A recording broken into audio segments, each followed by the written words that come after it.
வணக்கம் மக்களே, உங்கள் தமிழ் மகன் ஐசக் வந்துட்டேன்.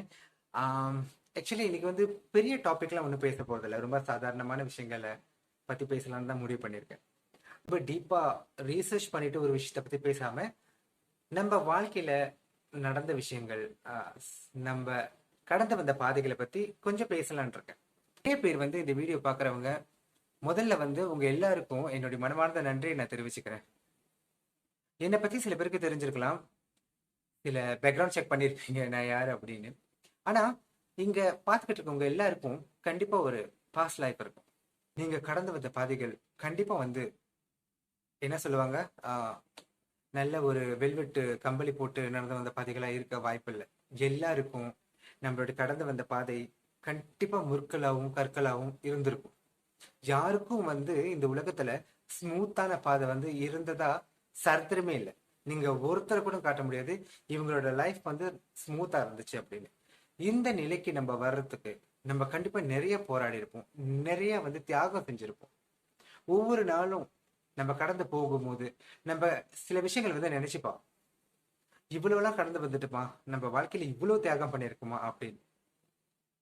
நான் மட்டும் இல்லைங்க, இந்த வீடியோ பார்த்துக்கிட்டு இருக்கிற நீங்களும் கண்டிப்பா நிறைய விஷயங்களை வந்து கடந்து வந்திருப்பீங்க, நிறைய தியாகம் செஞ்சிருப்பீங்க. சில நேரத்துல வந்து நம்ம மனசு வந்து கொஞ்சம் குழம்பும். நம்மளுடைய தியாகத்தை வந்து யாரும் மதிக்கலையோ, நம்ம குடும்பத்தில் உள்ளவங்க, நம்ம கூட பிறந்தவங்க, நம்ம நண்பர்கள், நம்மள ரொம்ப நாள் தெரிஞ்சவங்க வந்து ஒருவேளை நம்ம செஞ்ச தியாகத்தை அவங்க மறந்துட்டாங்களோன்னு நம்ம மனசுல தோணும். இருக்கலாம், மறந்துட்டாங்கன்னு சொல்றதை விட நினைக்க நேரம் இல்லையோ அப்படின்னு சொல்லலாம். ஏன்னா வாழ்க்கை வந்து ரொம்ப வேகமா போயிட்டு இருக்கு இப்போ. நிதானமா எதையும் யோசிக்கிறதுக்கு நம்மளுக்கு நேரமே இல்லாம இருக்கு.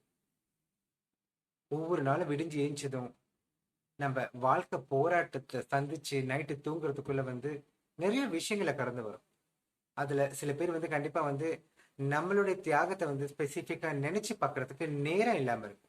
யாரும் மறக்கக்கூடிய சூழ்நிலையில இருக்க மாட்டாங்க.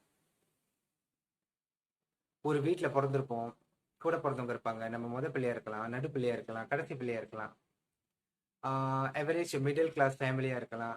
நிறைய கஷ்டங்கள், அப்பா மட்டும் வேலைக்கு போறவரா இருக்கலாம், அம்மா வந்து ஹோம் மேக்கரா இருக்கலாம். சில விஷயங்கள் வந்து நிறைய விட்டு கொடுத்து வாழ்வோம். ஏன்னா வந்து கூட பொறுத்தவங்க இருக்கிறனால சில விட்டு கொடுக்கறதுனா என்னன்னு கத்துக்குவோம்.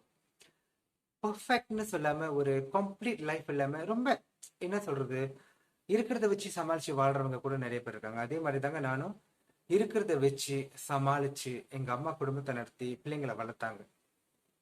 ஒரு ஆடம்பரமான வாழ்க்கையில, அதே சமயம் வந்து கஷ்டமான வாழ்க்கையும் இல்லை. என்ன இருக்கோ அதை வச்சு சமாளிச்சு வாழ்க்கையை வாழ ஆரம்பிச்சாங்க, பிள்ளைங்களையும் வளர்த்தாங்க. நம்ம வந்து என்ன சொல்லுவாங்க, இந்த பார்ன் வித் சில்வர் ஸ்பூன் அப்படி இல்லைங்க.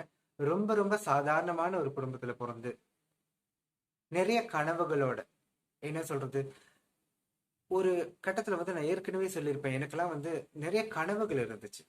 ஆனா என்னுடைய கனவுகளை வந்து நிறைய பேர் வந்து தடுத்த காரணம் என்னன்னா, ஒருவேளை எனக்கு வந்து கான்ஃபிடென்ஸ், எனக்கு தன்னம்பிக்கை ரொம்ப குறைவா இருந்தனால யாராவது நெகட்டிவா ஏதாவது பேசிட்டாங்கன்னா வந்து நான் ஈஸியா வந்து விழுந்துருவேன்.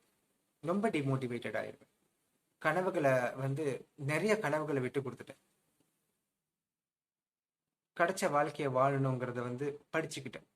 பிடிச்சிருக்கா பிடிக்கலையான்னு கேட்டீங்கன்னா அது கொஞ்சம் கஷ்டம் தான் சொல்றதுக்கு. இப்ப வாழ்ற வாழ்க்கை நம்மளுக்கு பிடிச்சி வாழ்றதா இல்ல வாழ்ந்துதான் ஆகணுமாங்கிறது வந்து கொஞ்சம் கஷ்டங்க. அது உங்களுக்கும் இருக்கும்னு நான் நம்புறேன்.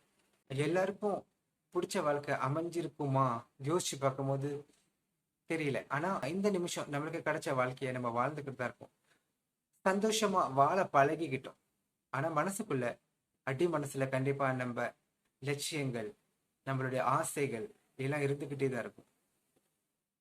ஆனா அது நடக்கணும்னா நிறைய முயற்சிகள் பண்ணும். ஒருவேளை காலம் கடந்துருச்சுன்னா, 20 வயசுல நம்ம ஆசைப்பட்ட ஒரு விஷயம் 40 45 வயசுல 50 வயசுல சில விஷயங்கள் செய்யலாம். ஆனா எல்லா விஷயத்தையும் செஞ்சிட முடியாது. சில விஷயங்களை வந்து மறந்துட்டு விட்டு கொடுத்துட்டு அப்படின்னு போயிட்டு இருப்போம். ரொம்ப வேதனையான விஷயங்க. ஒண்ணே ஒண்ணு மட்டும் உங்க எல்லார்கிட்டயும் சொல்லிக்க ஆசைப்படுறேன். சில டைம் வந்து சின்ன வயசுல வந்து நம்ம சில விஷயங்கள் ஆசைப்பட்டிருப்போம், அது நிறைவேறாம போயிருக்கும். ஒரு சின்ன பொருளா இருந்தா கூட நம்ம அப்பா அம்மாவால வாங்கி கொடுக்க முடியாத சூழ்நிலையில இருந்திருக்கலாம். இப்போ நம்ம சம்பாதிக்கிறோம் அப்படின்னா கண்டிப்பா அந்த விஷயங்களை வாங்க முடியும். ஆனா அந்த பழைய இன்பம் வந்து கிடைக்குமான்னு கேட்கும்போது கொஞ்சம் கஷ்டம்தான். இருந்தாலும் வந்து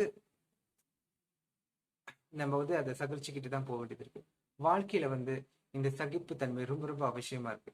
அடுத்த கட்டத்துக்கு நம்ம போகும்போது நிறைய பேர் வந்து சொல்லுவாங்க, பழச மறந்துரு, சந்தோஷமா இரு, பாசிட்டிவா இரு, பழச மறந்துரு, சந்தோஷமா இரு, தைரியமா இரு அப்படின்னு சொல்லுவாங்க. இதையும் கடந்து போகும் அப்படின்னு சொல்லுவாங்க. ஆனா பட்ட வேதனையும் துன்பமும் வந்து நம்ம இன்னொரு இடத்துக்கிட்ட ஷேர் பண்ணும்போது அதை வந்து நையாண்டி பண்றவங்க தான் நிறைய இருப்பாங்க. சில பேர் சொல்லுவாங்க, உனக்கு மட்டுமே பிரச்சனை உலகத்துல, எல்லாருக்குமே இருக்கு பிரச்சனை அப்படின்னு. ஆமா, உண்மைதான். நான் வந்து இங்க என்னுடைய பிரச்சனையை முன் வைக்கிறேன்னா, என் பிரச்சனையை உங்ககிட்ட ஷேர் பண்றேன்னா, என் மனசுல உள்ள ஒரு பாரத்தை இறக்கி வைக்கிறதுக்காக தான் ஷேர் பண்றேனே தவிர என்னோட பிரச்சனை தான் பெருசுங்கிறத சொல்றதுக்கு இல்ல. சில பேர் வந்து அந்த மாதிரி தான் தப்பா புரிஞ்சுக்குவாங்க. என்ன நீ எப்ப பார்த்தாலும் உன்னோட பிரச்சனையை மட்டும் சொல்றியே, உனக்கு நடக்காத விஷயங்களை சொல்றியே, நீ சாதிக்க முடியாத விஷயங்களை சொல்றியே, நீ தைரியமா வந்து முன்னேறி வா, உன்னால முடியும், எல்லாமே ரைட்டு. நம்ம வந்து ஒரு குறையா இல்ல ஒரு கம்ப்ளைண்டா சொல்ல, மனசுல ஒரு சின்ன ஆதங்கம், நான் அதை உங்ககிட்ட ஷேர் பண்றேன் அப்படின்னா நீங்க வந்து கேட்டுட்டு பாசிட்டிவா ஒரு 4 வார்த்தை சொன்னீங்கன்னா கண்டிப்பா சந்தோஷமா இருக்கும். அப்போ வந்து என்ன சொல்லுவாங்கன்னா, உனக்கு மட்டும் தான் பிரச்சனை இருக்கா, எப்ப பார்த்தாலும் பிரச்சனையை பத்தி பேசிக்கிட்டு இருக்கே, எல்லாருக்கும் தான் பிரச்சனை இருக்கு, எனக்கு தான் பிரச்சனை இருக்குன்னு. ரைட், உண்மைதான். எல்லாருக்குமே பிரச்சனை இருக்கு. என்னோட பிரச்சனை பெருசுன்னு நான் சொல்ல வரல. அதை இறக்கி வச்சா கொஞ்சம் நல்லா இருக்குமே மனசு, அந்த பாரம் கொஞ்சம் குறையுமே தான் சில பேருக்கு நம்ம சொல்லுவோம். அதை கூட சில பேர் புரிஞ்சுக்காம வந்து நம்மள வந்து திருப்பி வந்து யோசிக்க வைப்பாங்க. கண்டிப்பா நீங்க எல்லாரும் அதை கோத்ரூ பண்ணிருப்பீங்க. என்னன்னா, பிரச்சனைகள், கவலைகள், கடந்து வந்த பாதைகள் பெயின்ஃபுல்லா இருந்தாலும் அதை சொல்லும் போது சில பேருக்கு வந்து கொஞ்சம் மனசு பாரம் குறையும். காது கொடுத்து கேட்கறவங்க ரொம்ப குறைவு. நம்ம சொல்லி முடிக்கிற விஷயத்த வந்து நம்ம சொல்ற விஷயத்த சொல்லி முடிக்கிறதுக்குள்ளேயே வந்து தடைப்படுறவங்க நிறைய பேர் இருப்பாங்க. எனக்கு தெரியும் நீ என்ன சொல்ல போற, நீ வந்து ஒரு சோக கதையை ஆரம்பிச்சிருவ அப்படின்னு. ஆமாங்க, வாழ்க்கையில சோகம் ஒரு அம்சம் தான். எந்த நேரமும் ஒரு ஆள் வந்து 24 ஹவர்ஸ் வந்து சிரிச்சுக்கிட்டே சந்தோஷமா இருந்துட முடியும்னா அந்த மாதிரி ஒரு ஆளை வந்து காட்டுங்க. சோகமா இருக்கிறதுக்கும் கவலைப்படுறதுக்கும் அழுகிறதுக்கும் உரிமை இருக்கு. ஆனா என்ன ஒண்ணு, நம்ம வந்து இது சீக்கிரமா வந்து ஓவர் கம் பண்ணிட்டு வந்துடணும். இந்த வீடியோ பார்த்துக்கிட்டு இருக்கிற உங்கள எத்தனை பேர் தனிமையில் அழுந்திருக்கீங்க? பழத்தை நினைச்சு, கடந்து வந்த பாதையை நினைச்சு. கண்டிப்பா நிறைய பேருக்கு வந்து நிறைய வழிகள் இருக்கும். ஒரு 2 நிமிஷம் 3 நிமிஷம் தாங்க கண்ணீரே வரும், அதுக்கப்புறம் வத்திரும், அதே சொந்தமா காஞ்சிரும். அதுக்கப்புறம் நம்ம இந்த டைம் பிரசன்ட் லைஃப்பை வந்து வாழ ஆரம்பிப்போம். இங்க பழத்தை பத்தி நினைக்க கூடாதுன்னு நிறைய பேர் சொல்லிக்கிட்டு இருப்பாங்க, பழத்தை நினைச்சு மனசை பத்தி குழப்பிக்காதுன்னு. அப்படி யாரும் மனசை போட்டு குழப்பிக்கிறது இல்ல. சில பேர் இருக்கலாம் ரொம்ப டீப்பா வந்து ரொம்ப டிப்ரெஷன் ஆயிருவாங்க பழச நடந்தது நினைச்சு. ஆனா நீங்க முக்காவாசி பேரை பாத்தீங்கன்னா நம்ம நினைக்கணுங்க, இந்த பழச நினைச்சாதான் வாழ்க்கையில ஒரு உத்வேகம் வரும், இன்னும் பாசிட்டிவா நம்ம செயல்படுவோம் நம்மளுடைய டெய்லி லைஃப்ல. சில பேர் வந்து இந்த தடை பண்றாங்கல்ல, அது ஏன்னு எனக்கு புரியல. நம்ம பேச கூட விட மாட்டாங்க, நம்ம மனசுல உள்ளதை சொல்றது கூட விட மாட்டாங்க. அதனாலதான் நான் சொல்றேன், அப்படியே உங்க மனசு பாரமா இருந்துச்சுன்னா, பழசை நினைச்சு ரொம்ப கவலைப்பட்டுக்கிட்டு இருந்தீங்கன்னா, உங்களுடைய கடந்து வந்த பாதைகள் ரொம்ப பெயின்ஃபுல்லா இருந்துச்சுன்னா, சரியான ஆளை சூஸ் பண்ணி அவங்க கிட்ட சொல்லுங்க. அதுக்கப்புறம் மறந்துட்டு உங்களுடைய டெய்லி லைஃப்பை நீங்க பார்க்கலாம். என்னைக்குமே நம்ம கடந்து வந்த பாதை நமக்கு ஒரு படிப்பினையா தான் இருக்கணும். அதை வச்சு, அதை பேஸா வச்சு தாங்க நம்மளுடைய லைஃப் வந்து நகர்ந்துகிட்டே இருக்கு. அது உள்ளுக்கே போயிடாதீங்க, கொஞ்சம் டிப்ரெஷன் ஆகும். மறுபடியும் சொல்றேங்க, நம்ம எல்லாருக்கும் கண்டிப்பா ஒரு கடந்து வந்த பாதை இருக்கும். சரிங்களா? நீங்க இன்னும் தைரியமா செயல்படணும், சந்தோஷமா இருக்கணும், பாசிட்டிவா இருங்க. சரிங்களா? நன்றி.